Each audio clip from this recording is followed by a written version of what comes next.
Why Do Good Bears Have Bad Days? By Mike Berenstain.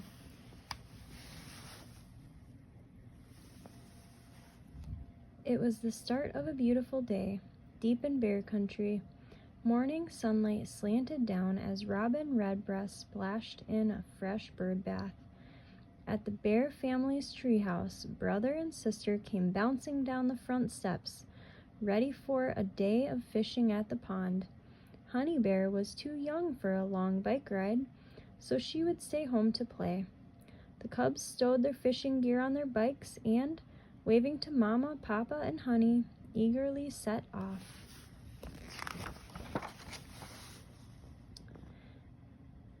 It was a long ride. Brother and sister pedaled down the sunny dirt road, past Farmer Ben's farm, round the old honey tree, and through some shadowy woods to a little valley. There, tucked behind some willows, lay the pond. It was dark and still. Lily pads dotted the surface, and dragonflies zipped to and fro. A fish leaped with a plop.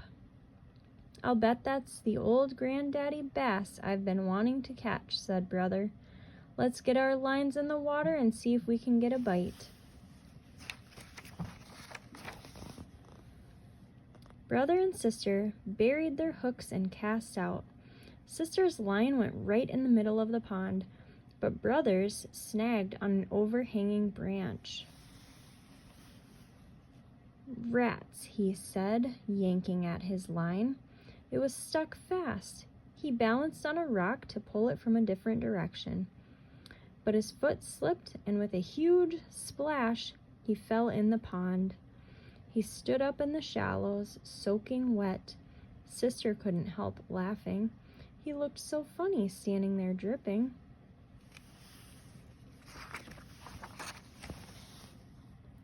Brother was not amused. Climbing out, he wrung out his shirt and pants. Then he discovered he'd dropped his fishing rod in the pond. He poked around but couldn't find it. "Oh no," Brother groaned. "No more fishing for me today." "Don't worry," Sister said. "I'll share my rod with you." "Thanks," Brother replied. "Hey," Sister hollered, "I think I have a bite." She began to reel in her line, but her pole bent over more and more. "Your hook must be caught on something," Brother said.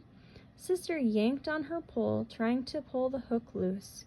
"Careful," Brother said, but Sister yanked harder. There was a loud crack as her fishing rod broke in two.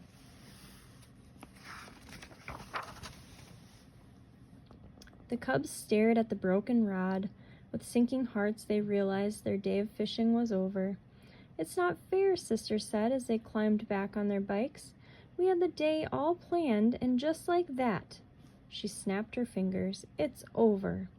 "Yes," Brother agreed. "Where did we go wrong?" They slowly pedaled their way out of the valley and through the woods. At least Brother was drying out. But soon they noticed it was getting harder and harder to pedal. Stopping, they found that both bikes had flat tires. Big nails were stuck in each tire. "What lousy luck," said Brother. "First, we lose our fishing rods, then this. It's not fair," Sister said again. "We don't deserve it." Glumly, the cubs walked their bikes homeward, but it was awkward wheeling the bikes along on flat tires. They made their way around the old honey tree and were passing Farmer Ben's place when they heard a distant rumble. "Uh-oh," said Brother. "Thunder." They tried to move faster, but the dark clouds gathered, and the thunder grew louder. Suddenly, rain swept over them. The cubs were drenched in seconds. The storm quickly passed, but the cubs were thoroughly cold, wet, and miserable.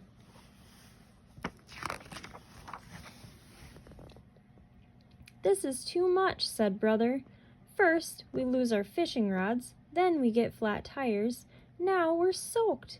"It's not fair," said Sister. "Why is this happening to us?" That's when they noticed Cousin Fred, Lizzie, and Susie coming down the road. They weren't wet.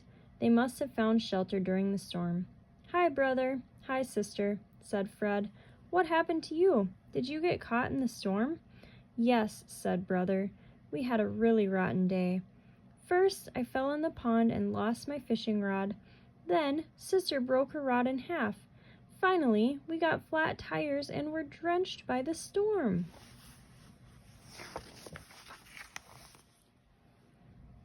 "Oh, that's too bad," said Lizzie. "You know, it makes you wonder why good bears have bad days. My grandmother always says that it's because God is punishing you for something," said Susie matter-of-factly.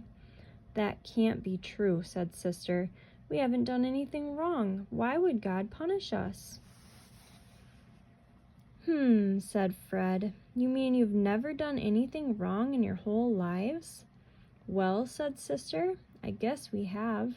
Sometimes." "Then it's like my grandmother says," said Susie, shrugging her shoulders. "God must be punishing you for something. See you later."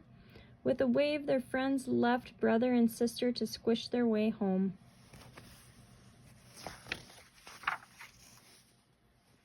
Back at the treehouse, Mama and Papa took charge, whisking Sister and Brother out of their wet clothes and pouring them mugs of hot chocolate.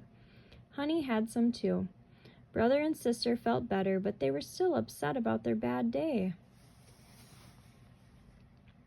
"Mama," said Sister, "why did such bad things happen to us?" "We met some of our friends on the way home, and they said God must be punishing us for something," added Brother. Mama and Papa burst out laughing. "What utter nonsense," said Mama.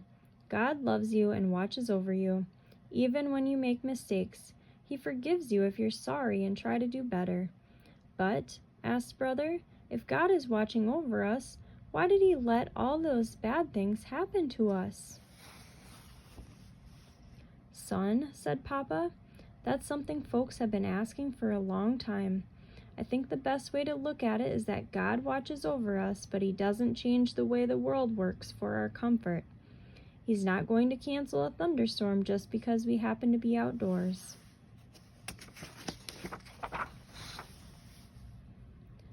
"Then how does God watch over us?" wondered Sister.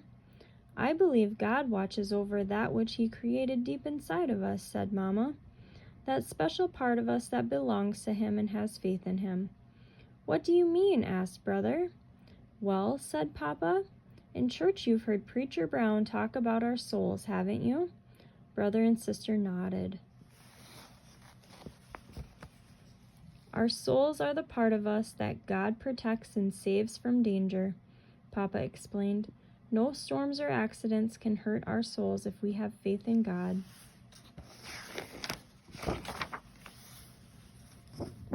Brother and Sister thought it over. It was a little hard to understand, but it did make them feel better knowing God was watching over them deep down inside. And the hot chocolate made them feel better too, but not as much as the big warm hugs from Mama and Papa.